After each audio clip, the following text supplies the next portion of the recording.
그리고 좀 한 가지 더 생각나는 게 우리가 또 기도회를 보면 뉴스를 보다 보니까 참 우리나라가 심각해지고 있다. 이 부분을 더 보게 되는 게 뭐냐면 일단은 코로나 때문에 이건 전 세계적으로 그렇잖아요.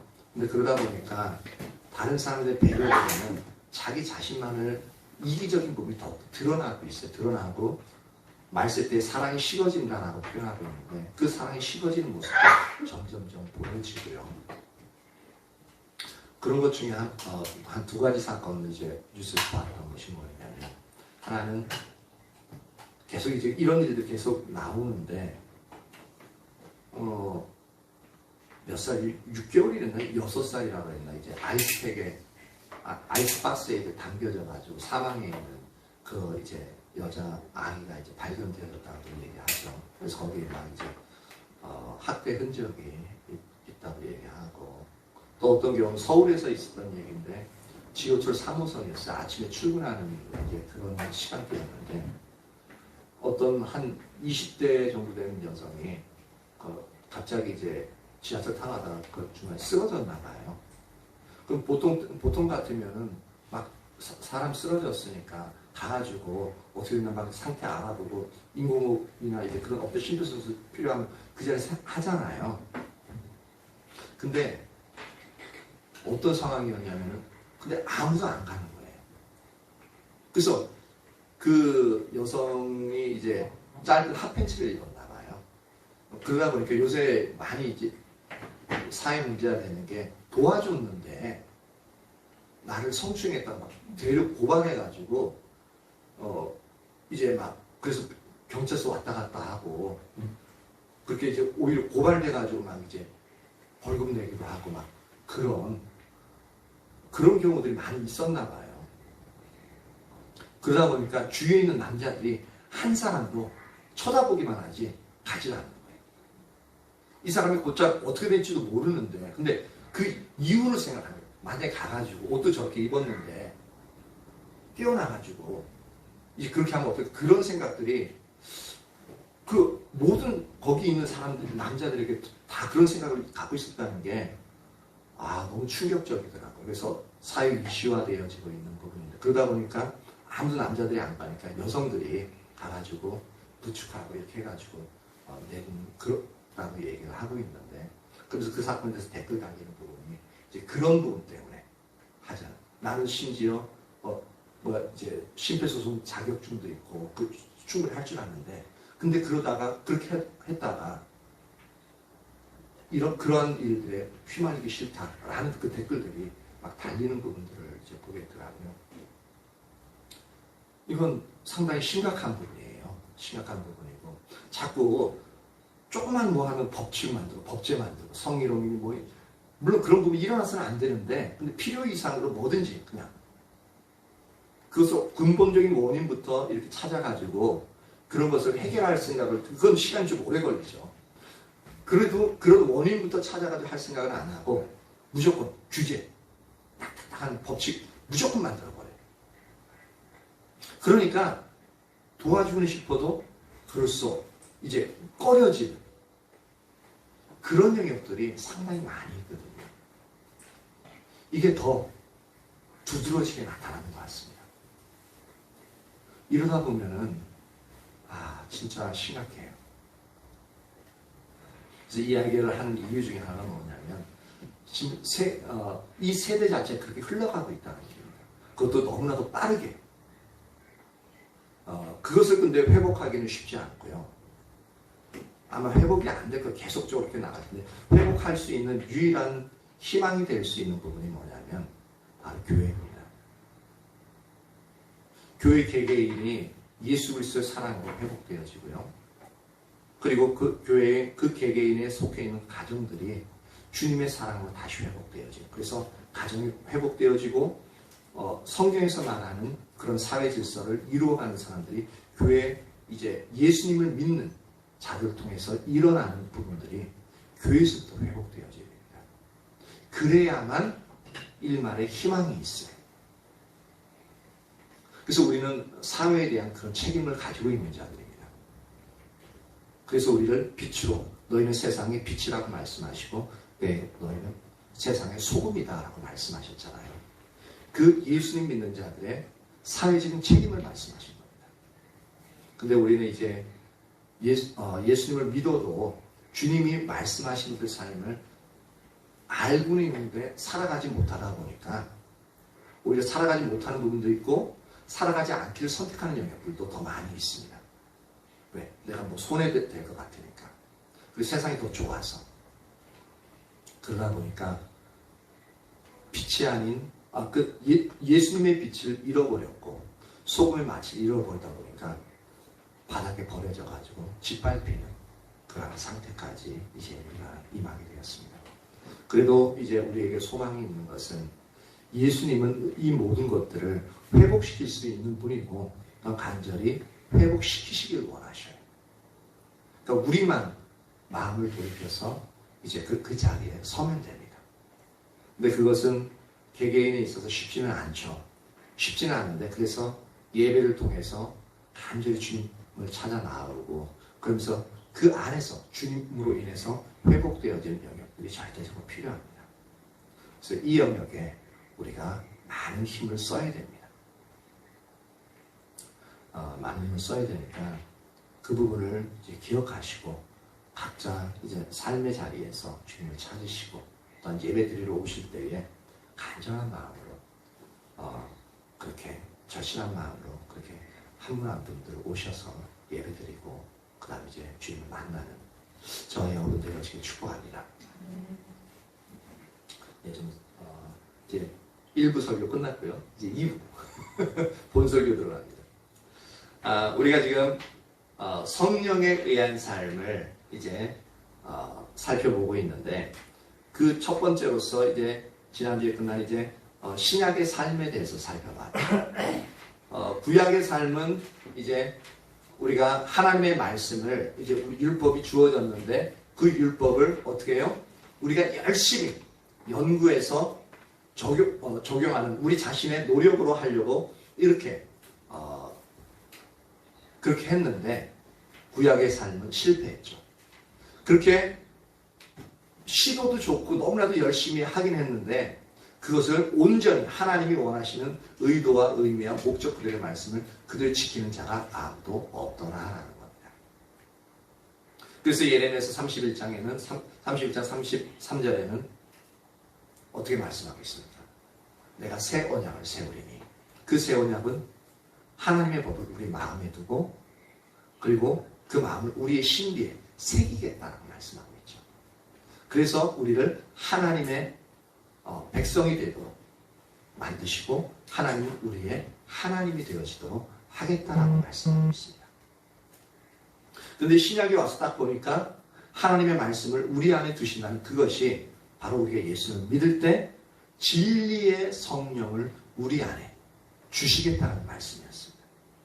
그리고 그 진리의 성령을 의지하고 나갈 때에 성령의 능력으로 하나님의 말씀을 우리가 지킬 수 있는 은혜를 부어주신다. 그래서 신약의 삶은 성령에 의한 삶으로서 하나님의 말씀을 지키되 내 노력만으로 지키는 것이 아니라 성령이 그 말씀을 지킬 수 있도록 깨닫게 해주시고 은혜를 주심으로 말미암아 우리가 우리의 의지를 들여서 거기에 순종해 나가는 그럴 때에 하나님의 말씀을 이제 우리가 지킬 수 있음을 우리가 살펴봤습니다. 그런데 여기서 신약의 삶을 그렇게 추구하지만 우리가 구약의 삶을 여전히 살 수 있다는 것도 우리가 그 허점이 있다는 것은 우리가 성령을 쫓아 행하지 아니할 때 우리 자신의 노력으로만 그렇게 하나님의 말씀을 지키려고 하게 되죠. 그 구약의 삶도 그건 실패할 수밖에 없는 실패가 보장되어진 삶을 살아가게끔 되어진다는 것을 우리가 분명히 살펴봤습니다. 그래서 성령을 쫓아 행해야 한다. 성령을 쫓아 행하라. 성령을 쫓아 행한다는 것은 가장 쉬운 표현으로서 우리가 매 순간 주님께 도움을 구하고 주님께 묻고 그렇게 하나님 도와주세요. 하나님 이게 어떻게 하면 됩니까? 라고 매 순간 할 때 성령님이 우리에게 지혜 주시고 그리고 우리는 지혜에 순종하면 되어지고 그리고 하나님 능력 주시는 그 능력에 따라서 우리가 말씀대로 행하면 되어지는 그것이 가장 핵심적인 사항이었습니다. 그래서 오늘은 두 번째 큰 제목이 뭐냐면, 그렇다면 이제 신약에 있어서는 성령, 말씀에 의한 삶을 살되, 이제, 성령에 의한 삶을 동시에 살아야 된다고 얘기했잖아요. 그러면 이제 살펴볼 것은 뭐냐면, 말씀과 성령의 조화에 대해서 이번 주부터 계속적으로 살펴볼 겁니다. 그래서, 말씀 하나만, 말씀에 기초한 삶을 살아야 하지만, 말씀에 의한 삶만으로는 우리가 살아갈 수 없습니다. 왜? 우리는 지킬 수 있는 일이 없습니다. 그래서 성령에 의한 삶이 필요하죠. 그렇다면 이거 성령에 의한 삶만으로, 그러니까 성령만 추구해서 말씀을 이렇게 좀 도외시할 수 있고요. 그렇다고 말씀만 얘기하다 보면 또 성령을 도외시하다 보니까 또 차가운 냉랭한 가슴을 가지고 우리의 노력으로만 살아가는 그런 이제 막 극단으로 치우치는 상태가 되어집니다. 그래서 우리에게는 말씀과 성령의 조화가 반드시 필요하죠. 그래서 말씀과 성령의 조화는 하나님께서 처음부터 의도하신 그러한 삶이었습니다. 구약에도 마찬가지였어요. 근데 우리가 그러니까 구약에 살던 하나님의 백성들이 그 말씀을 온전히 이해하지 못했던 거죠. 신약에서도 그 말씀을 이해하지 못하면 어떻게 되어져요? 구약과 같은 삶을 살아갈 수밖에 없다는 거죠. 그리고 하나님께서 놀랍게 역사하실 때마다 거기에는 항상 말씀과 성령의 조화가 있었다는 것을 우리가 기억해야 됩니다. 지금 현재 우리의 삶에도 그 마찬가지입니다. 그래서 오늘날 말세지만의 놀라운 하나님의 역사를 앞두고 있는 바로 이 시대, 이 시점에서는 그 어느 때보다도 말씀과 성령의 조화가 너무나도 필요하고 너무나도 시급합니다. 그럼 첫 번째로 여호수아 시대에 나타난 말씀과 성령의 조화에 대해서 살펴보려고 합니다. 이건 바로 구약 시대 때죠. 구약은 문자에 의한 삶이었는데 놀랍게도 이 여호수아는 말씀과 성령이 조화를 이룬 삶을 살았다는 겁니다. 그래서 처음부터 하나님의 의도는 말씀과 성령의 조화를 이루는 것이었다는 것을 이제 여호수아의 삶을 통해 살펴볼 수 있는데요. 여호수아서 1장 7절 8절을 봅니다. 여호수아서 1장 7절 8절.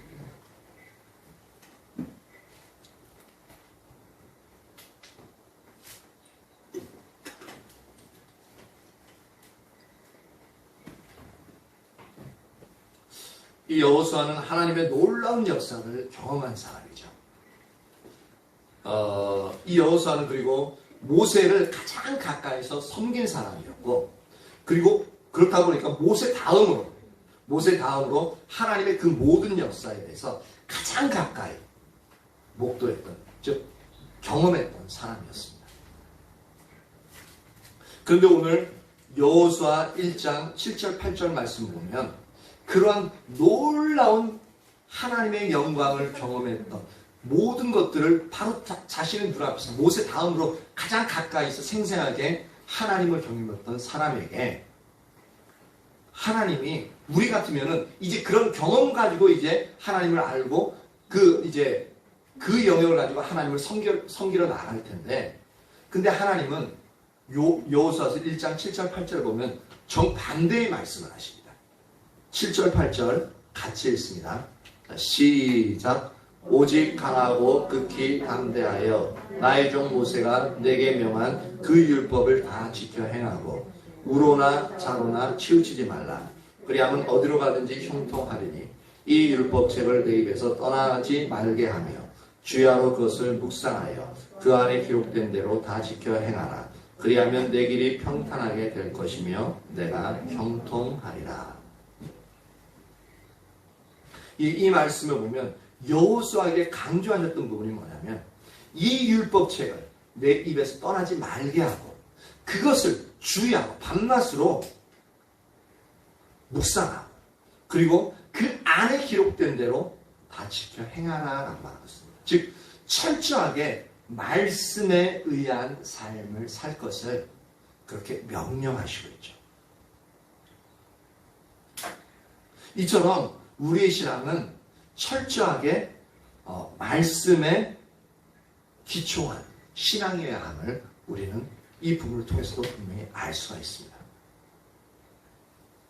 근데 오늘날 이제 이렇게 일부 이제 교회에서는 이렇게 어떤 것을 더 주장하냐면 올바른 교리에 집착해가지고 제가 이제 청년 때 그렇게 배웠어요. 근데 그게 올바른 교리에 집착하는 건지는 잘 몰랐고 그냥 올바른 것을 배우고 이게 올바른 정통적인 교리이기 때문에 이것을 수호해야 된다. 그리고 이것이 옳다라고 그렇기 때문에 자부심도 있었고 바르게 아니까. 그래서 다른 이제 그 교단의 이제 교리들을 이렇게 딱 비교해가지고 판단도 많이 했었습니다. 근데 이처럼 올바른 교리에만 집착해가지고 하나님의 말씀을 실천하는 데는 소홀히 하는 그러한 오류에 빠질 수 있다는 것을 이제 우리가 알아야 되는데 이것이 뭐냐면 하나님의 말씀을 아는데 그치는 것이 아니라 철저하게 그 말씀대로 사는 삶이 되어야 한다는 거죠. 이게 우리의 삶에서 가장 중요한 부분이죠. 아는 데서 그치는 게 아니라 철저하게 그 삶을 살아가는 데서 우리가 그 목적을 두어야 돼요. 그래서 이 말씀 준비하면서도 더 두려운 게 내가 더 이제 말씀을 전하기 위해서 더 말씀을 연구하고 더 많이 알아가는데 아는 만큼 제가 삶을 살아가지 못한 영역들이 상당히 두려우면서 이 말을 내가 할 수 해야 되나 이거 빼고 하면 안 되나 라는 생각을 이제 하게끔 되어지는데 그만큼 이제 이 영역이 제 삶에서 온전치 않은 부분은 이제 하나님 이제 말씀 준비하면서 많이 이렇게 지적하시더라고요.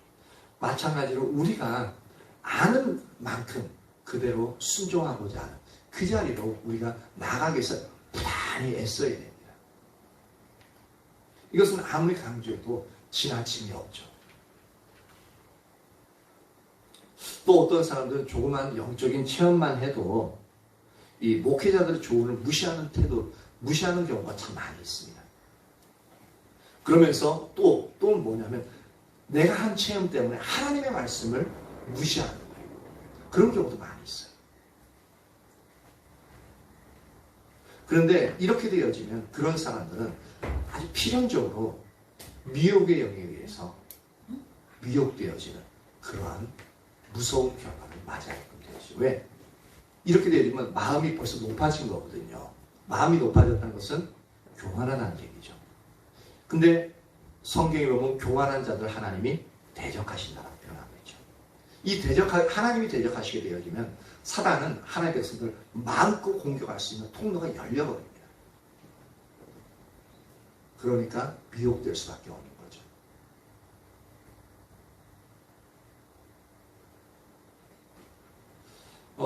하나님께서 말씀에 대해서 이렇게 강조하셨는데 이 여호수아에게 이 말씀의 중요성에 대해서 이렇게 강조하셨다고 해서 여호수아의 삶이 단지 말씀에 의존한 삶만은 아니었다는 것을 우리가 분명히 알아야 됩니다. 그는 이 명령을 받았기 때문에 주야로 하나님의 말씀을 묵상했을 것이요 또한 하나님의 말씀을 계속적으로 읽었을 것이고 그렇죠? 그리고 그 말씀을 지키기 위해서 부단히 애썼을 것입니다. 그럼에도 불구하고 그의 삶에는 말씀과 성령이 온전한 조화를 이루는 삶을 살았습니다. 이것을 위해서 하나님은 그에게, 즉 여호수아에게 성령을 먼저 이 명령을 하시기 전에 성령을 먼저 부어주셨어요. 그게 어딨냐면은 신명기 34장 9절을 봅니다. 여호수아 1장 바로 그 전에 바로 신명기 마지막 장 신명기 34장 9절입니다.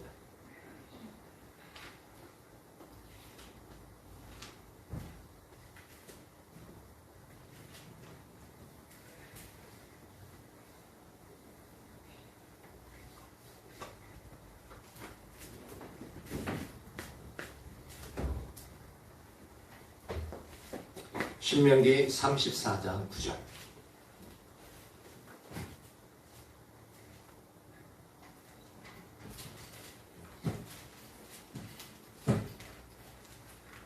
신명기 34장 9절 네, 다 같이 읽어볼까요? 자, 시작. 모세가 눈의 아들 여호수아에게 안수하였으므로 그에게 지혜의 영이 충만하니 이스라엘 자손이 여호와께서 모세에게 명령하신 대로 여호수아의 말을 순종하였더라. 보십시오. 미리 이 명령을 하시기 이전에 이 말씀대로 살아갈 수 있도록 지혜의 영을 풍성하게 부어주셨어요. 하나님의 성령으로 충만케 되는 모세가 안수하니까 그 모세에게 부어졌던 지혜의 영이 성령이 이제 여호수아에게도 부어진 것을 볼 수가 있죠. 이처럼 여호수아의 삶은 철저하게 말씀에 기초한 삶이었는데 그럼에도 불구하고 이제 그가 가나안 땅을 정복한 것은 보십시오. 성경을 잘 연구해가지고 그것을 철저하게 그 삶에 적용했던서 가나안 땅을 정복할 수 있었던 게 아닙니다. 가나안 땅을 정복하는 이제 방법 중에 요단강을 건너는 방법이 성경에 기록되어져 있지 않아요. 그리고 요단강을 건넌 다음에 여리고성을 무너뜨리는 방법이 성경에 기록되어져 있죠? 있죠? 없어요? 없었어요. 여호수아서에 기록되어 있는데 여호수아가 가지고 있던 성경 모세 오경뿐이 없었습니다. 그러니까 그 모세 오경에는 여리고성을 함락시키는 방법이 기록되어져 있지 않았습니다. 오늘날 우리에게도 마찬가지죠. 우리가 삶을 살아가는데 구약과는 삶의 방식이 다르죠. 그렇죠? 문화가 다르죠. 그러다 보니까 우리가 직장생활이나 공부하면서 우리가 문제를 만났을 때 그것을 해결하는 방식이 구체적으로 성경에 기록되어져 있지 않습니다.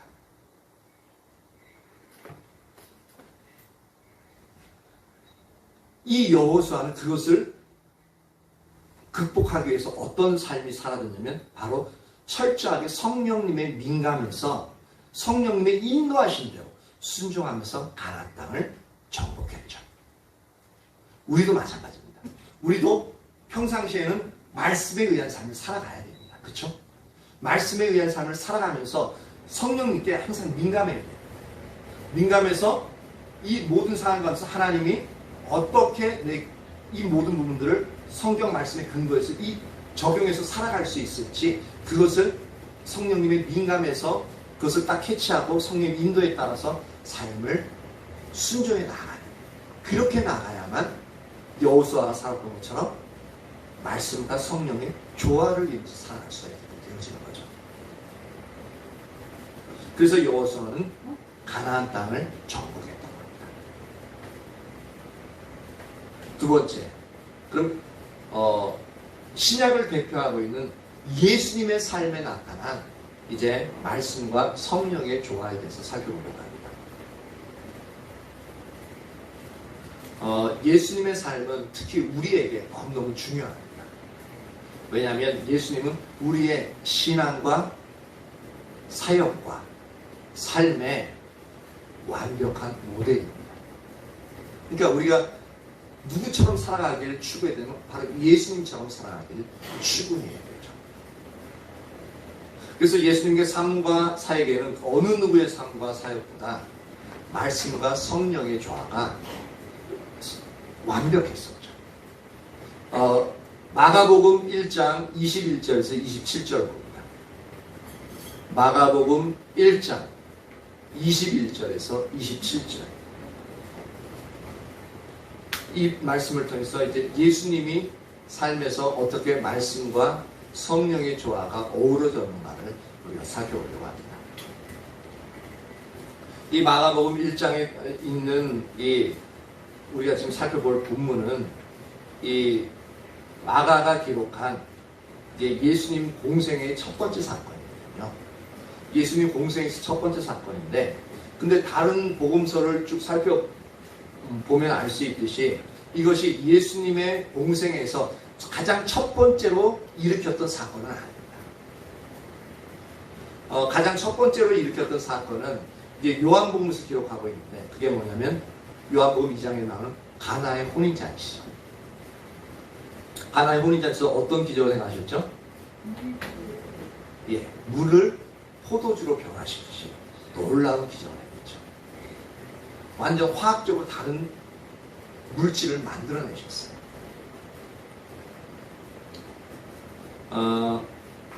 이제 이 부분을 21절에서 27절 한번 보는데요.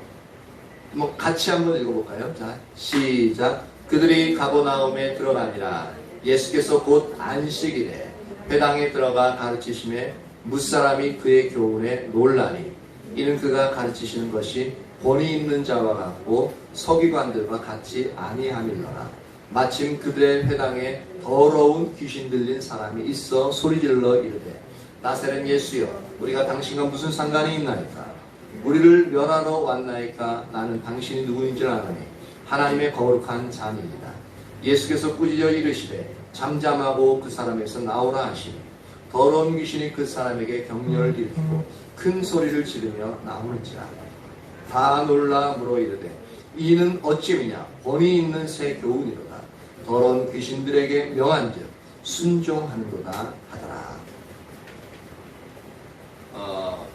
마가가 이게 예수님 공생의 첫 번째 사건이 아님에도 불구하고 이 사건을 예수님이 일으킨 첫 번째 사역으로서 여기서 기록하고 있는 이유가 있습니다.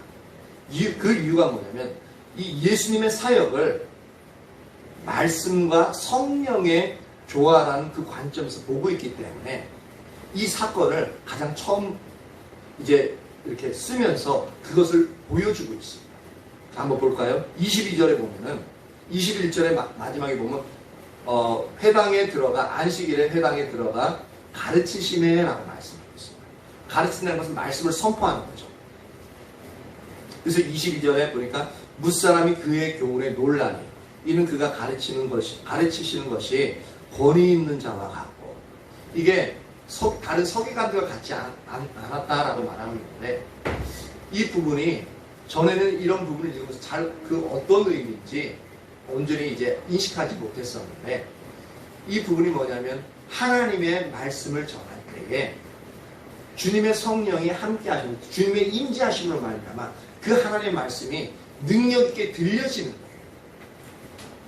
그냥 가볍게 들려지는 부분이 아니라 상당히 말씀 하나하나가 무게 있게 그리고 하나하나가 말씀이고 그렇게 인식되어지고 그래서 그 말씀 앞에 압도되어지고 이 영역을 예수님이 말씀을 전할 때 회당에 있는 모든 사람 이것을 말씀에 압도되어지는 것을 경험하는 거예요.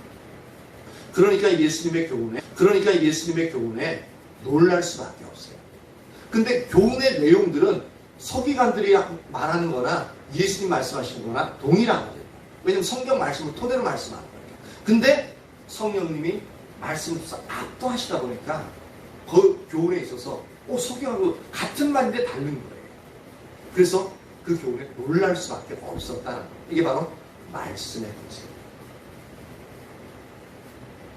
그러다 보니까 23절에 보니까 마침 그들의 회당에 더러운 귀신 들린 사람이 있어 소리질러 이르되 나사렛 예수여 우리가 당신과 무슨 상관이 있나이까 우리를 멸하러 왔나이까 나는 당신 누구인 줄 아노니 하나님의 거룩한 자니이다. 이렇게 이제 귀신 들린 사람이 회당에서 이렇게 귀신이 발작하면서 귀신의 음성을 그 사람 귀신 들린 사람 통해서 이야기하고 있죠. 근데 한 가지 알 것은 뭐냐면 그 당시 예수님 시대의 그 당시에 회당에는 귀신 들린 자가 원천적으로 들어가지 못하게 되어 있습니다. 오늘날 교회에서는 안 그렇죠. 교회 오히려 예배에 참석시켜서 기도해주고 이제 그렇게 이제 그렇게 하는데 이 당시에는 귀신 들린 자는 절대로 회당에 들어오지 못하고 있습니다. 왜일까요? 부정하기 때문에 그렇습니다. 부정하기 때문에 정한 사람들, 그러니까 자신 스스로는 의인이라고 생각하는 사람들이 모여서 하나님께 예배를 드리잖아요. 근데 부정한 사람이 들으면 어떻게 되어져요? 그 전체 회당 전체가 부정해진다고 그들은 이제 생각을 하고 있었어요. 그렇기 때문에 회당에는 그 귀신 들린 사람은 절대로 들어오지 못합니다. 그렇다면 분명히 그 당시에는 들어오지 못했는데 이 사람이 어떻게 들어와 있을까라는 거죠. 그 얘기는 뭐냐면 다른 사람 앞에, 그러니까 귀신은 들려 있는데 다른 사람 보기에는 정상이에요. 그러니까 귀신이 드러나지 않는 거죠. 귀신이 속에 들어와 있는데 절대로 다른 사람에게 드러나지 않는 상황이에요. 그러니까 이 사람도 유대인이다 보니까 안식일에 예배드리기 위해서 회당에 들어와 있는 거예요. 근데 하나님의 성령이 강력하게 임재하시니까 어떻게 되어져요? 귀신이 드러나요. 드러나서 이제 예수님께 대해서 우리 멸하러 왔냐? 난 당신이 누군지 안다. 스스로 고백을 하는 거죠. 그러니까 하나님의 강력한 임재가 있게끔 되어지면 이거 숨어있는 죄악들이 드러나게 되어지고 숨어있는 귀신들이 드러나게 되어집니다. 그래서 우리가 말씀을 들을 때 우리의 죄가 생각나고 드러나게 되면 하나님이 그 하나님 임재를 통해서 우리 깨닫게 해주시는 거예요. 그리고 더욱더 강력한 임재를 통해서 우리 속에 숨겨져 있는 그러한 이제 귀신의 정체를 드러나야 됩니다. 그래서 부흥집회나 이제 가다 보면은 갑자기 막 앞에서 강단에서 말씀 전하는데 갑자기 막 소리 지르고 막 이제 그런 현상들을 이제 경험해 봤죠. 그게 바로 뭐냐면 하나님의 성령이 강력하게 임재하시니까 그 속에 있는 귀신이 견디지 못하고 그렇게 막 드러나는 거예요.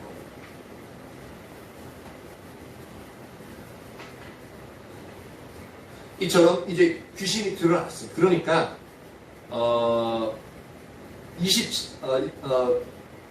25절 예수께서 꾸짖어 이랬을 때 잠잠하고 그 사람에게 나오라 하시고 그러니까 한마디 딱 하는 거예요.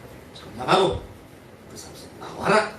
그러니까 놀라운 게 뭐냐면 더러운 귀신이 그 사람에게 경련을 일으키고 나서 큰 소리를 지르면 슉 나와버려요. 그러니까 주위에 있는 사람들이 다 놀라서 이는 어찌미냐 권위 있는 새 교훈입니다. 더러운 귀신들에게 명한 즉, 즉 명령한 즉 순종하는 자가 즉 나아가는 거죠. 그러니까 놀랄 수밖에 없어요. 이게 바로 성령의 능력의 권세예요. 그러니까 예수님의 사역에는 이 두 가지가 항상 함께감을 볼 수가 있어요. 말씀의 권세, 22절에 나온 것처럼 말씀의 권세와 27절에 나온 것처럼 성령의 능력의 권세가 항상 함께갑니다. 그러니까 말씀과 성령의 조화가 이루어짐을 알 수가 있는 거죠. 그러니까 저의 사역의 모델도 이런 식으로 나가야 정상인 거죠.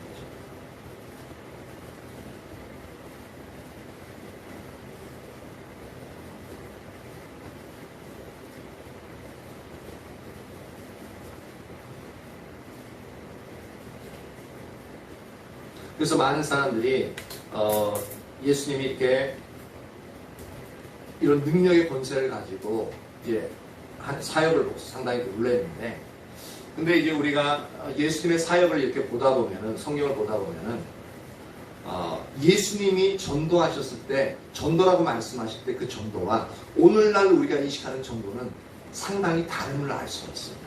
오늘날에 우리가 인식하고 있는 전도는 어떤 겁니까? 저 교회도 이제 물티슈가 있지만 물티슈 들고 나가서, 아니면 뭐 이제 과자 같은 거 들고 나가서 예수 믿으세요, 예수 믿으세요, 그거 나눠주잖아요. 그렇죠? 그러고 나서 우리 뭐 했다 그래요? 전도했다라고 얘기하죠. 우리가 아는 대부분, 그러니까 전도함이 이제 그런 식으로 이제 생각을 하고 있습니다. 근데 예수님이 시대에 행하셨던 그 전도는 완전히 다릅니다. 마가복음 1장 38절 39절. 마가복음 그 밑에 이제 38절 39절.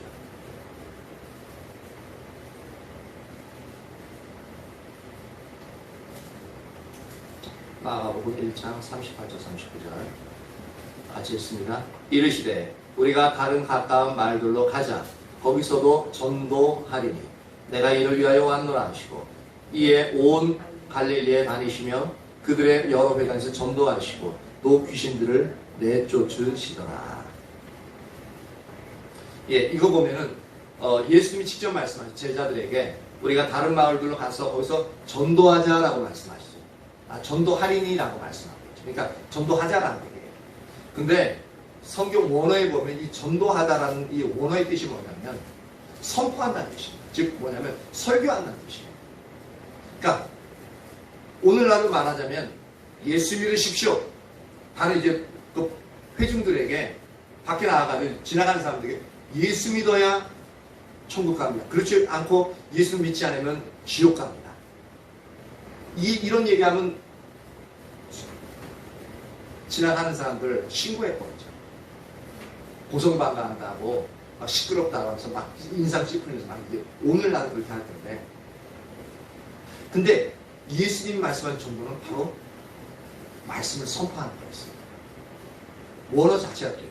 그래서 그것을 더 정확하게 알 수 있는 부분이 예수님 말씀하신 전도는 또 정확한 게 뭐냐면 39절에 보니까 온 갈릴리에 다니시며 그들의 여러 회당에서 전도하시고 또 귀신들을 내쫓으시느라라는 말씀하고 있습니다.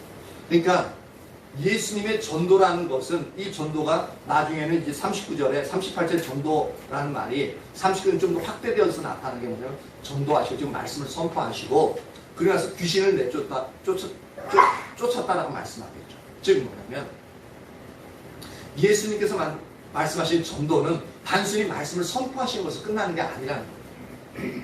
예수님 말씀하신 전도는 말씀을 선포하시고 성령의 능력의 권세로서 이제 질병을 치유하시거나 그 다음에 귀신을 쫓아내는 성령의 사역이 함께 동반되는 거였어요. 그러니까 이것이 예수님의 사역에 있어서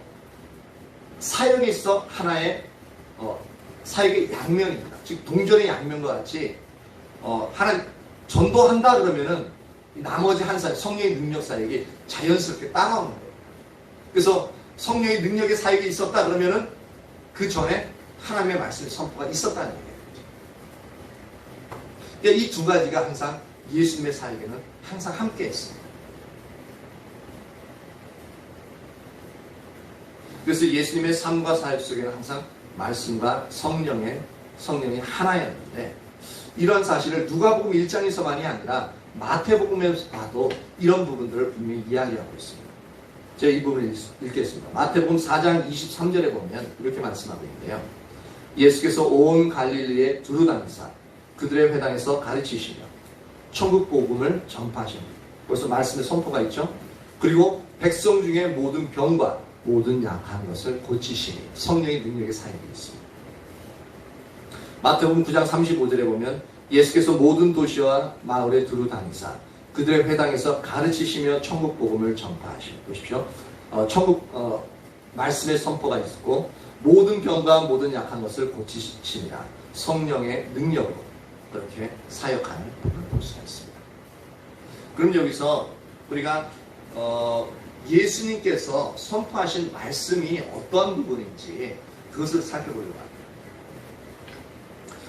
예수님의 사역 속에서 나타나는 말씀은 이제 그 성격을 보면은 이제 하나님 나라의 말씀을 선포하고 있습니다. 계속 보면 천국 복음을 선포하셨다라고 말씀하고 있죠. 천국 복음이 바로 하나님 나라의 이제 말씀이고요. 그리고 이 하나님 나라의 말씀은 이제 어떻게 되어져 있냐면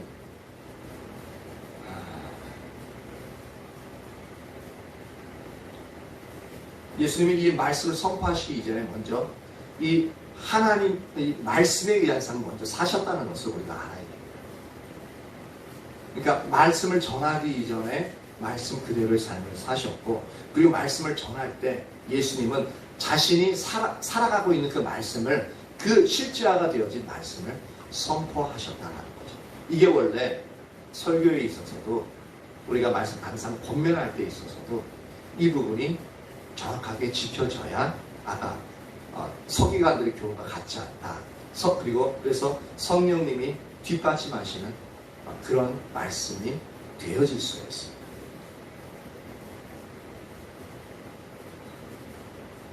그래서 이 영역이 우리에게서는 분명히 상당히 중요한 부분이죠. 그래서 예수님께서 전하신 말씀의 성격을 이제 한마디로 요약하면 뭐냐면 하나님 나라의 말씀이었어요. 그러면 여기서 하나님 나라란 뭐냐라는 건데요. 하나님 나라는 우리가 전에도 가끔 얘기했지만 바로 하나님의 주권적인 통치를 하나님의 나라라는 표현을 씁니다. 그럼 이 하나님 주권적인 통치가 뭐냐? 좀 더 자세히 설명하면 하나님께서 우리의 삶의 모든 영역에 임재하셔서 왕으로서 통치하시고 다스리시는 그 삶을 바로 말하고 있습니다. 다시요. 하나님의 주권적인 통치라는 것은 뭐냐면, 즉 하나님 나라는 뭐냐면, 하나님께서 우리의 삶의 모든 영역에서 임재하셔서 예수님이 왕으로서 다스리시고 통치하시는 것을 말하고 있습니다. 그래서 예수님은 이제 예수님 공생이 시작할 때뿐만 아니라 부활하신 후에도 항상 승천하시기 전까지 집중적으로 하나님 나라에 대해서 말씀을 선포하셨던 것을 볼 수가 있습니다. 그래서 마가복음 1장 15절에 보면 이르시되 때가 찼고 하나님의 나라가 가까이 왔으니 회개하고 복음을 믿으라 라고 말씀하고 있습니다. 여기서 복음이라는 것은 뭐냐면 하나님 나라가 가까이 왔다. 이 하나님 나라의 복음을 선포할, 이 하나님 나라의 복음을 받으라는 얘기입니다. 그리고 사도행전 1장 3절에 보면 그가 고난을 받으신 후에, 지금 뭐냐면 예수님의 십자가에 달려 죽으시고 부활하신 그 이후를 말하고 있습니다. 또한 그들에게 확실한 많은 증거로 신이 살아계심을 나타내사 40일 동안 그들에게 보이시며 하나님 나라의 일을 말씀하시니라. 그러니까 예수님은 처음 사역을 시작하실 때부터 그리고 승천하시기 전까지 하나님 나라에 관해서 지속적으로 선포하신 것을 볼 수가 있죠. 그리고 예수님께서 하나님 나라를 이제 여러 가지 비유를 통해서 이제 말씀하셨잖아요. 그래서 천국은 뭐와 같으니라고 말씀하셨는데, 이 천국 비유를 보면 하나님 나라가 좀 더 우리에게 실제적으로 어떠한 영역을 말씀하고 있는지 더 선명하게 볼 수가 있는데요. 그것을 한 몇 가지 살펴보도록 하겠습니다. 그래서 마태복음 13장 44절에서 46절을 봅니다. 마태복음 13장 44절에서 46절.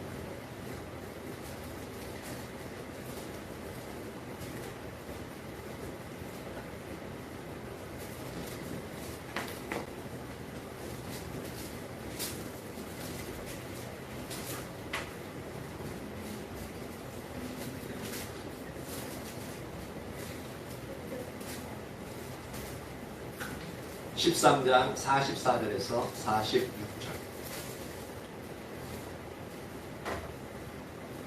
13장 44절에서 46절.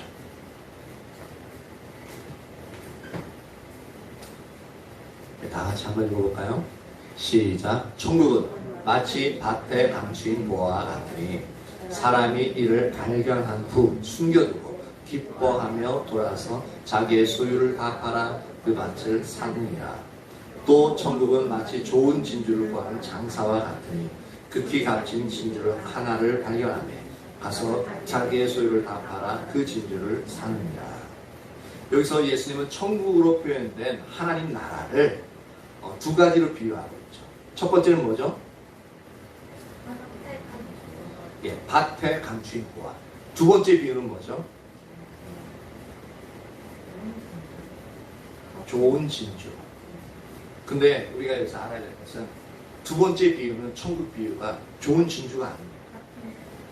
좋은 진주를 구하는 장사꾼입니다. 맞죠? 근데 우리가 이 부분을 너무 이제 좀 그냥 뭉뚱그려서 잘못 알고 있는 경우가 많습니다. 첫 번째는 분명히 밭에 감추인 보화가 천국은 마치 밭에 감추인 보화 같다라고 말하고 있습니다. 그렇죠? 그 두 번째 비유는 천국은 마치 좋은 진주를 구하는 장사, 즉 좋은 진주를 구하는 장사꾼과 같다라고 말씀하고 있습니다. 그런데 여기서 말하는 밭에 감추인 보화나, 근데 여기서 좋은 진주는 뭐냐면 바로 하나님, 이제 이 밭에 감추인 보화나 좋은 진주는 뭐냐면 이것을 얻기 위해서는 자신의 모든 것을 가지고 사야 된다라고 분명히 성경에서는 선포하고 있죠. 그죠? 그런데 이 말은 우리가 이것만 보다 보면, 그럼 하나님 나라죠. 천국을 우리의 모든 가진 것으로 팔아서 헌금하고 하나님 위해서 쓰기만 하면 천국을 내가 얻을 수 있단 말인가 라고 생각할 수 있습니다. 그렇죠. 그런데 천국은 우리가 가진 것들로는, 우리가 모든 가진 것들을 하나님께 헌신한다 할지라도, 우리가 모든 가진 것들을 다 팔아가지고 교회에 하나님께 헌금을 드린다 할지라도 천국은 소유할 수 없습니다. 천국은 오직 믿음으로만 소유할 수 있습니다. 하나님 나라는 오직 우리의 믿음을 통해서만 가능합니다. 그럼 여기서 우리가 믿음의 성격을 우리가 여기서 알 수가 있습니다. 믿음의 성격은 뭐냐면 보십시오. 무엇을 여기서 믿음으로 말하고 있냐면은 성령의 조명으로 이 우리의 보화 대신, 그러니까 우리의 감추인 보화 대신 예수님, 그리고 값진 진주 대신 예수님을 발견하고 우리의 모든 것으로 그러니까 우리의 모든 것으로 그 예수님을 신뢰하는 것. 이게 바로 믿음의 성격임을 볼 수가 있습니다. 이게 무슨 말인지 좀 이해 가세요? 이해 안 갈 수도 있는데, 그러니까 여기서는 밭에 감추인 부화나 좋은 진주를 구하기 위해서 이제 그것을 사기 위해서 나의 모든 것으로 이제 모든 것을 바쳐서 이제 그러니까 팔아가지고 그것을 대신 구했던 거예요. 그렇죠? 근데 그래서 우리가 천국을 소유하려면 나의 모든 것을 팔아가지고 하나님 앞에 드려야 되느냐? 예전에는 그렇게 말한 경우가 많이 있습니다. 그래서 모든 것을 이제 헌금해서 해가지고 한번 부흥집회 끝나고 나면은 막 이제 집에 쫓겨나는 사람도 있고 막 그랬었는데, 막 그래서 부부간에 싸우는 사람도 있었어요. 근데 이거는 그 얘기가 아니라 이것이 천국은 오직 우리의 믿음을 통해서만 갈 수 있기 때문에 이 구절과 또한 믿음을 통해서만 간다는 이 구절 갖다가 이제 통해서 이 구절을 다시 재해석해 보면은 믿음의 특성을 알 수가 있는데, 그 특성은 뭐냐면 우리가 성령의 조명으로 우리의 값진 보화 대신 바로 예수님, 그리고 값진 진 대신 예수님을 발견하고 우리의 모든 것으로 그분을 신뢰하는 것, 그게 바로 성경이 우리에게 말하고 있는 믿음이라는 겁니다. 근데 즉 이제 한마디로 얘기하면 믿음은 예수님이 우리의 모든 것 됩니다. 그러면 보십시오. 믿음은 우리가 흔히 이렇게 알고 있기가 쉽죠. 예수님에 관한 몇 가지 사실을 이제 아는 것으로 이야기하기 쉬운데, 근데 성경에서는 이렇게 얘기하겠죠. 예수님이 우리의 모든 것 되는 것이다. 이것이 우리의 믿음이라고 분명히 인식하게 되어지면 예수님이 우리의 모든 것이니까 우리가 예수님 믿고 난 이후에 예수님이 말씀하시면 우리가 그 말씀 지킬까요? 안 지킬까요? 지키죠. 그리고 예수님이 소중하고 예수님이 소중하다는 것은 지키게 될 것이고 버리라는 것을 우리가 당연히 버리게끔 되어질 겁니다. 그렇죠? 그게 바로 믿음이에요. 그러니까 믿음의 영역은 지식적으로 아는 영역을 포함할 뿐만 아니라 우리의 삶에서 행동까지도 포함하는 게 믿음입니다. 그래서 야고보서 1장에 보면 행함이 없는 믿음은 죽은 믿음이다. 그래서 죽은 믿음을 갖고 있으면 우리가 올바른, 그러니까 믿음이 죽었으니까 지식에 불과한 거죠. 그래서 얘기하는 게 귀신들도 하나님이 살아계신 걸 믿고 떨기까지 한다고. 근데 그들은 그 하나님을 믿지 않는다는 얘기하고 있죠. 이처럼 이 구절을 통해서 믿음의 성격을 분명하게 알 수 있는데요. 그래서 예수님이 우리의 모든 것 되시는 게 바로 이제 이 믿음인데, 그래서 예수님은 무엇을 이 땅에서 정하셨냐면 바로 신앙의 본질, 하나님을 알고 사랑하는 영역을 철저하게 할 것을, 너희가 내 안에 내가 너희 안에 있는 이 부분을 요한복음 15장에서 지속적으로 이제 강조하셨죠. 그리고 하나님 중심적인 삶을 계속적으로 선포하셨고, 그리고 하나님의 주권적인 통치를 계속적으로 선포하셨습니다. 바로 이것이 한마디로 말해서 하나님 나라의 복음을 선포하셨다는 얘기입니다. 이것은 이제 복음서 전체를 살펴봐도 이 영역이 자연스럽게 드러나고 있는 것을 볼 수가 있습니다. 즉 예수님이 전하셨던 이제 말씀의 성격은 뭐냐면 하나님 나라를 선포하셨다라는 것. 그리고 하나님 나라는 하나님 주권적인 통치였고, 그리고 그 주권적인 통치는 예수님이 이제 우리의 삶의 모든 영역에서 임재하시는 말미암아 우리를 왕으로서 통치하시고 다스리는 영역이었음을 우리가 살펴봤습니다. 그리고 다음에는 뭘 살펴볼 거냐면, 이제 예수님이 이제 말씀과 성령의 조화를 이루었다고 했는데, 지금 이제 말씀이 어떠한 부분인지만 살펴봤고, 그리고 이제 다음에 살펴보면서 예수님의 삶 속에 사역 속에 나타난 이제 성령의 역사가 어떠한 부분인지 살펴보게 되어집니다. 그러면 말씀과 성령의 그 부분이 예수의 사역에서 특성을 볼 수 있게 되어지고 그것이 어떻게 조화롭게 일어나는지 살펴볼 수 있게 되어지고요. 그리고 살펴볼 것이 뭐냐면 예수님의 삶을 살펴보았고 그리고 나서 그럼 그것을 그대로 적용해서 이제 삶을 살아가야 되는데 그것의 모델, 샘플이 되어지는 것이 이제 사도들의 삶과 사역에 있어서 어떻게 말씀과 이제 성령의 사역이 조화롭게 일어났는가. 이제 그것을 보면 우리도 구체적으로 어떻게 우리의 삶에 적용시켜야 되는 부분인가를 살펴볼 수 있겠죠. 그래서 이제 다음에는 그 영역을 우리가 살펴보게끔 되어질 겁니다.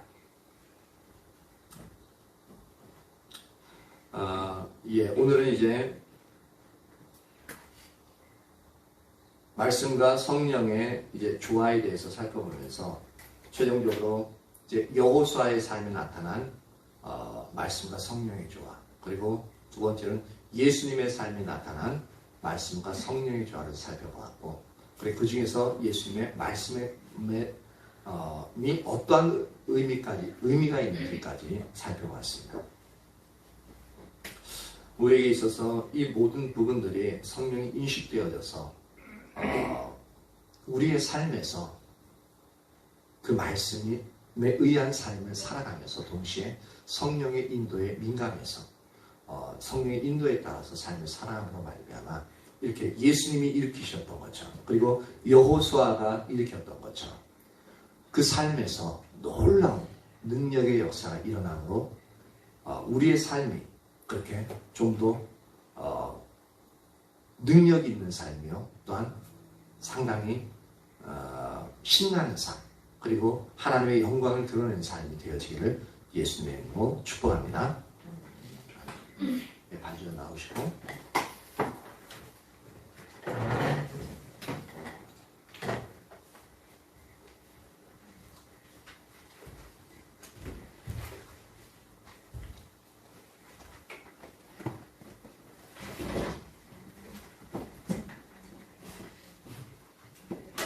아까 197장 반주해주세요. 반주해주고 찬양 같이 해주세요. 우리는 같이 기도합니다.